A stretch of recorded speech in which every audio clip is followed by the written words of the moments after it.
Hello दोस्तों, मैं आपकी सारथी निरूपित। दोस्तों, सन 2022 में अगर सुपर टेट एग्ज़ाम को आप क्लियर करना चाह रहे हैं या फिर किसी भी एग्ज़ाम टेट को क्लियर करना चाह रहे हैं तो हमारी सुपर तैयारी के साथ आज ही जुड़ जाएं। दोस्तों, हम अभी से और आज से ही शुरू करने वाले हैं सुपर टेट की सुपर क्लासेस। तो सबसे पहले जो हम शुरू करेंगे वो हिंदी की क्लासेस हैं दोस्तों। तो आज की इस वीडियो में दोस्तों हम जानेंगे कि हिंदी में हमें किन चीज़ों को पढ़ना चाहिए जिससे हम इजीली जो है एग्ज़ाम को क्रैक कर सकें। तो चलिए दोस्तों, आज का ये वीडियो, आज के ये अध्याय, आज की जो अपनी तैयारी है वो शुरू करते हैं।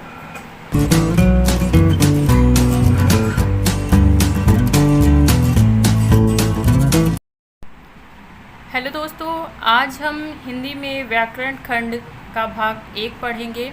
दोस्तों, इस वीडियो को मैं 2 भागों में बना रही हूँ ताकि आप इस अध्याय को अच्छे से समझ सकें। तो सबसे पहले व्याकरण खंड में दोस्तों हम पढ़ेंगे वर्तनी। जी हाँ दोस्तों, इसमें 3 अध्याय में से हम पढ़ेंगे। सबसे पहले पढ़ेंगे वर्णमाला, वर्तनी, फिर संधि। दोस्तों, यहाँ पे वर्णमाला अध्याय आपको बहुत ही महत्वपूर्ण है। तो सबसे पहले चलिए व्याकरण खंड में हम सबसे पहले वर्णमाला के बारे में अध्ययन करेंगे। जी हाँ दोस्तों, वर्णमाला जिसमें हमारे 22 वर्ण होते हैं, 13 स्वर व 35 व्यंजन होते हैं दोस्तों। आइए दोस्तों, स्वर को देखते हैं। आ ई उ री ए ओ अंग आह। जी हाँ दोस्तों, हमारे 13 स्वर होते हैं। यदि बात करें री की या अंग आह की, तो अंग आह दोस्तों हमारे अयोग्य वह हैं। यहाँ पे हम इसके विभाजन को भी एक बार देख लेते हैं दोस्तों। यहाँ पर स्वर विभाजन भी 2 भागों में किया गया है। जी हाँ दोस्तों, एक किया गया है परंपरागत स्वर विभाजन, जिसके अनुसार हम स्वरों की संख्या को 13 कहते हैं। अगर उच्चारण के आधार पर कहें तो हम स्वरों की संख्या को 10 मानते हैं, क्योंकि री अंग आह को हम छोड़कर जितने भी सभी शब्द हैं हमारे स्वर में आ ई उ ए ओ ये हमारे सभी स्वर हैं, जिसे हम उच्चारण के आधार पर 10 स्वर व परंपरागत आधार पर 13 स्वरों की गिनती करते हैं। जी हाँ दोस्तों, अब आ जाते हैं व्यंजन की ओर। जी हाँ दोस्तों, तो व्यंजन हमारे 35 हैं। यहाँ पर का ख ग घ ड़ च छ ज झ य ट ठ ड ढ य त थ द ध न प फ ब भ म या र ला व, जो कि हमारा अंतःस्थ है। श श ह छत्र ज्ञ और श्री, ये हमारे संयुक्त व्यंजन होते हैं। तो दोस्तों, यहाँ पर हर एक 4 की जो श्रृंखला में हमारे हैं या 5 श्रृंखला में हमारा एक एक वर्ण जो दिया गया है, इसे हम का वर्ग, इसे चा, इसे टा, इसे तवर्ग और इसे पावर्ग और इसे पावर्ग और इसे या कहते हैं। जी हाँ दोस्तों, यहाँ पे हमारे 5 खंड में इसे विभाजित किया गया है। तो दोस्तों, यहाँ पे ये सभी जो 5 यहाँ पे आपकी श्रृंखला आएगी, 5 की श्रृंखला। तो ये सभी 5 की जो श्रृंखला है दोस्तों 25, ये हमारे वर्ग में आते हैं, जैसे का वर्ग, चा वर्ग, टा वर्ग, ता वर्ग और पा वर्ग आते हैं। दोस्तों, ये आगे चल के हमारे संधि में, विसर्ग में और हमारी संधियों में या फिर हम कहें वर्तनी में, हमारे समास में उपयोगी होते हैं, वह स्वर सूत्र में उपयोगी होते हैं। तो इसलिए ज़रूरी है कि वर्णमाला का अध्ययन करा जाए। अब बात करते हैं दोस्तों यहाँ पे अंतःस्थ व्यंजन की, जो कि हमारे 4 हैं, या रा ला वा। और ऊष्म व्यंजन की बात करें, जी हाँ दोस्तों, ऊष्म व्यंजन वो व्यंजन होते हैं जिन्हें हम घर्षण के साथ बोलते हैं, यानी हमारी जो ऊष्मा है, जो हमारा रगड़ कर जब हम किसी चीज़ को बोलते हैं तो ऊष्मी यानी गर्म हवा के साथ उन शब्दों का उच्चारण करते हैं, इसीलिए इन्हें ऊष्म व्यंजन कहते हैं। संयुक्त व्यंजन दोस्तों इसलिए इन्हें कहा जाता है छत्रज्ञ या श्री को, क्योंकि संयुक्त व्यंजनों का योग जो होता है वो हमेशा 2 व्यंजनों के मिलने से, परस्पर मिलने से और आध्वनि के यानी स्वर की ध्वनि के साथ ही परस्पर संयोग से बनता है। जैसे क श छ त र त्र ज्ञ ज या ज्ञ, और श्री जो है हमारा यहाँ पर श रा से बनता है। आगत व्यंजन दोस्तों हमारे 2 होते हैं, एक तो ज और फ, जो कि उर्दू में भी आते हैं और इन्हें ही हम आगत व्यंजन कहते हैं। अब दोस्तों हम थोड़ा सा आगे आते हैं और यहाँ पर हिंदी भाषा की उत्पत्ति जान लेते हैं। जी हाँ दोस्तों, किसी भी भाषा की उत्पत्ति का जानना बहुत ही अनिवार्य होता है, पर उससे भी पहले जो हमारे वर्ण होते हैं, जो कि हमारी कह सकते हैं एक तरीके की नींव होती है, उन्हें जानना अनिवार्य होता है, जो कि मैं आपको पहले बता चुकी हूँ। तो दोस्तों अब बात करते हैं हिंदी भाषा उत्पत्ति की। यहाँ पर सबसे जो बड़े वाक्य की बात करें तो दोस्तों यहाँ वाक्य है, फिर उपवाक्य, फिर पदबंध, फिर पद, फिर अक्षर, फिर ध्वनि और फिर वर्ण। वर्णों की व्यवस्थित समूह को हम वर्णमाला कहते हैं, जिसे कि हमने शुरुआत में पढ़ा था। अब बात करते हैं दोस्तों वर्ण के, जो वर्ण का है वो वर्गीकरण। तो वर्ण को दो भागों में विभाजित किया है दोस्तों हमने, एक तो स्वर में और दूसरा व्यंजन में। तो जो स्वर है दोस्तों हमारे, उनके उच्चारण स्थान की बात करेंगे और फिर बात करेंगे व्यंजन के उच्चारण स्थान की। तो स्वर और व्यंजन दोनों के उच्चारण स्थान की बात करेंगे दोस्तों। यहाँ पे सबसे पहले बात करते हैं स्वर का वर्गीकरण। जी हाँ दोस्तों, यहाँ पर मैं आपको एक विस्तृत व्याख्या भी बताऊंगी और साथ ही साथ मैं दोस्तों आपको दो तरीके से समझाने की कोशिश करूँगी, एक तो सूत्र के थ्रू और दूसरा चित्रीकरण से। जी हाँ दोस्तों, मैं यहाँ पे आपको स्वरों का वर्गीकरण और उनके उच्चारण स्थान को दो माध्यम से बताऊंगी, जिसमें सबसे पहले मैं सूत्रीकरण और दूसरा जो है चित्रीकरण से आपको प्रस्तुत करूँगी, ताकि आप इस चीज़ को बिल्कुल भी ना भूलें। तो चलिए दोस्तों शुरू करते हैं। पहला जो स्वरों का वर्गीकरण है वो मात्रा, उच्चारण, काल के आधार पर, जो कि हमारा 3 प्रकार से है। एक तो हास्य स्वर, दीर्घ स्वर और प्रलुप्त स्वर। जी हाँ दोस्तों, हास्य स्वर वे स्वर होते हैं जिन्हें बोलने में बहुत ही कम समय लगता है, जैसे आ, ई, ऊ। इन्हें उच्चारित करने में हमारा जो समय होता है वो बहुत ही हास्य लगता है, कम लगता है, इस वजह से इन्हें हास्य स्वर कहते हैं।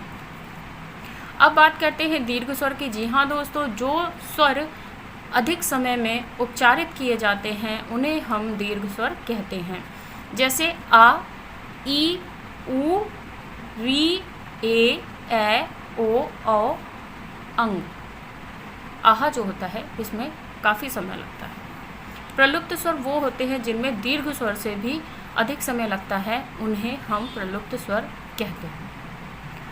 आगे आते हैं दोस्तों जीभ के प्रयोग के आधार पर। जी हाँ दोस्तों, जब हमारी जिह्वा जो होती है, जो हमारी जीभ है, उस पर 3 भागों में विभाजित किया गया है। पहला अग्र, मध्य और पश्च।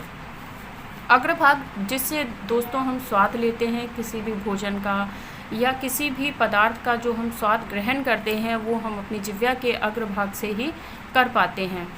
तो सबसे पहले जान लेते हैं कि जहाँ से हम स्वाद लेते हैं उनसे किन किन चीज़ों को जो उच्चारित कर सकते हैं। ई, ए, इन चीज़ों को हम अग्रभाग की जीभ से उच्चारित करते हैं। मध्य से सिर्फ हम एक ही चीज़ को उच्चारित कर सकते हैं, वो है हास्य स्वर का आ।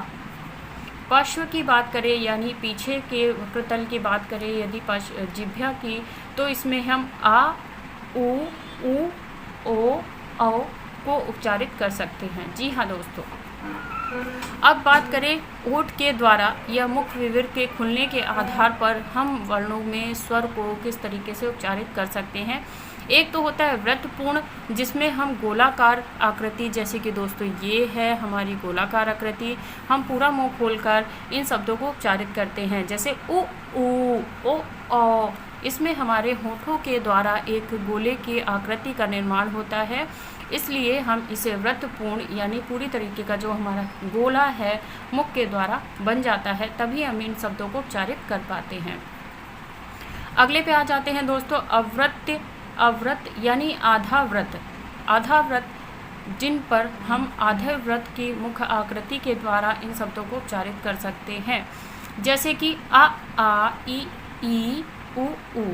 जी हाँ दोस्तों, तो इसमें हम दोस्तों आधा मुंह ही खोलते हैं यानी आधा व्रत ही बनाते हैं। इस तरीके से हम फोटो के आधार पर अगर बात करें तो हम व्रत और अर्धव्रत द्वारा ही इन शब्दों को उच्चारित कर सकते हैं, जो कि स्वर है। हवा ने नाक या मुख से निकलने वाली जो ध्वनि होती है हमारी, वो किस तरीके से आती है।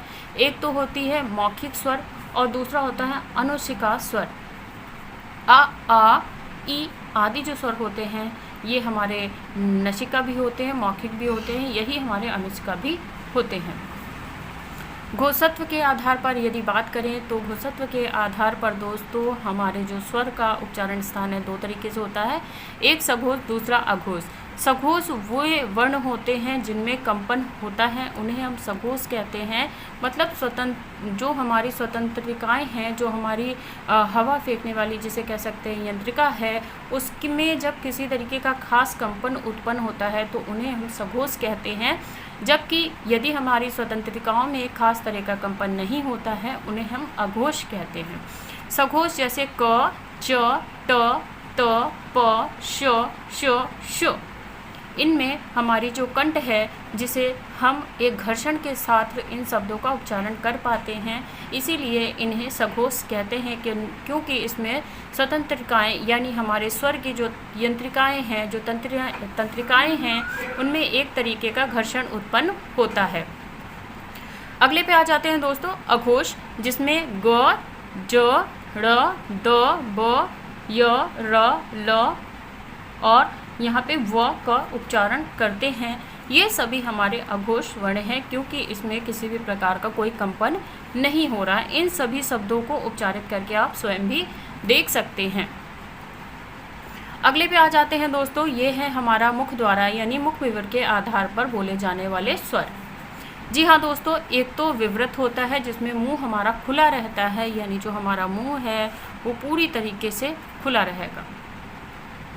दूसरा अर्धस्वर, जिसमें हमारे ऊपर की जो होंठ होते हैं वो खुले रहते हैं और नीचे के जो वक्रतल होती है कुछ हाफ में बनता है। आधा बंद मुंह यानी हमारी जो बीच में स्पेस होती है होंठों के वो बहुत ही ज़रा सी होती है, इसीलिए हम इसे आधा बंद मुंह कहते हैं। संवृत जो होता है पूरी तरीके से मुंह बंद होता है हमारा। यहाँ से दोस्तों से होंठ जो होते हैं हमारे वो चिपके होते हैं और इन चीज़ों का हम उच्चारण कर सकते हैं, जैसे ई, उ। तो इनमें हमें होठों को ऊपर नीचे करने की आवश्यकता नहीं पड़ती है। आधे बंद मुंह में दोस्तों हम थोड़ा सा मुंह खोलते हैं, बंद मुंह रहता है हमारा, और आधा खुला हुआ मुंह आ, ए, ओ, अंग। तो इनमें हमारा आधा मुंह खुला रहता है। और खुला हुआ मुंह जो बड़ा होता है दोस्तों वो हमेशा हम जो है बड़ा आ जब हम बोलते हैं तो हमारा जो मुंह होता है वो पूरी तरीके से खुल जाता है। अब बात करते हैं दोस्तों दूसरे की कि यहाँ पे व्यंजनों का वर्गीकरण जो है दोस्तों, सबसे पहले उनकी बात करते हैं कि यहाँ पे व्यंजनों का जो वर्गीकरण है दोस्तों, उन्हें हम 3 भागों में विभाजित करते हैं: स्पर्श व्यंजन, अंतःस्पर्श व्यंजन, ऊष्मघर्षी और सघर्षी व्यंजन। तो दोस्तों यहाँ पे व्यंजनों के उच्चारण में हवा और फेफड़ों से निकलने वाले मुख में अगर कहीं पर भी टकराव होता है तो उन्हें हम स्पर्श व्यंजन कहते हैं। इनकी अगर क्रम श्रृंखला की बात करें तो दोस्तों ये बहुत ही बार पूछा गया है। अधिकतर एग्ज़ाम में ये ऐसे क्वेश्चन आते रहते हैं जिसमें आपको श्रृंखलाबद्ध करना रहता है, यानी कंठ, फिर तालव्य, फिर मूर्धन्य, फिर दंत, फिर ओष्ठ्य। आपकी एक ये श्रृंखला है स्पर्श व्यंजन की जो कि आपको बहुत ज़रूरी है याद करना, इसे आप ध्यान में ज़रूर रखें। अंतःस्थ व्यंजन स्वर व व्यंजनों के बीच की जो स्थिति होती है उन्हें हम अंतःस्थ व्यंजन कहते हैं, जैसे या, रा, ला, वा, जिसमें कि हम सघोष और अर्धप्राण दोनों ही आते हैं। ऊष्मघर्षी व सघर्षी व्यंजन, ऊष्मीय व घर्षण से बोले गए व्यंजनों को हम ऊष्मघर्षी या सघर्षी कहते हैं। तो दोस्तों आज हमने जाना वर्णमाला के सभी अक्षरों के बारे में, स्वर जो हैं हमारे उनके उच्चारण स्थान के बारे में और व्यंजनों के वर्गीकरण। अगली वीडियो में दोस्तों हम जानेंगे कि जो व्यंजन व स्वरों का जो उच्चारण स्थान होता है वो क्या होता है, सघोष क्या है, महाप्राण क्या है, इन सभी का दोस्तों अगली वीडियो में हम अध्ययन करेंगे। तो उम्मीद करती हूँ दोस्तों कि आज के इस चैप्टर से, आज के इस अध्याय में आपको सभी बताई गई चीज़ों अच्छे से समझ में आई होंगी। बाकी अगर आपको दोस्तों नहीं समझ में आई है तो कमेंट सेक्शन में आके ज़रूर पूछ लीजिएगा। और अगर आप एक अध्यापक बनना चाहते हैं या फिर किसी भी तरीके के एग्ज़ाम को क्लियर करना चाहते हैं जिसमें आपकी हिंदी के अध्याय आते हैं तो आप हमारे चैनल से जुड़ सकते हैं। और आज ही हमारे चैनल को सब्सक्राइब करें, बेल आइकन को प्रेस करें ताकि नेक्स्ट आने वाली वीडियोज़ की दोस्तों नोटिफिकेशन आपको मिल जाए। और अभी के लिए दोस्तों इतना ही, और अगली वीडियो में फिर मिलेंगे कुछ नया सीखने और सिखाने को। Thanks for watching my video friend. Bye bye friend.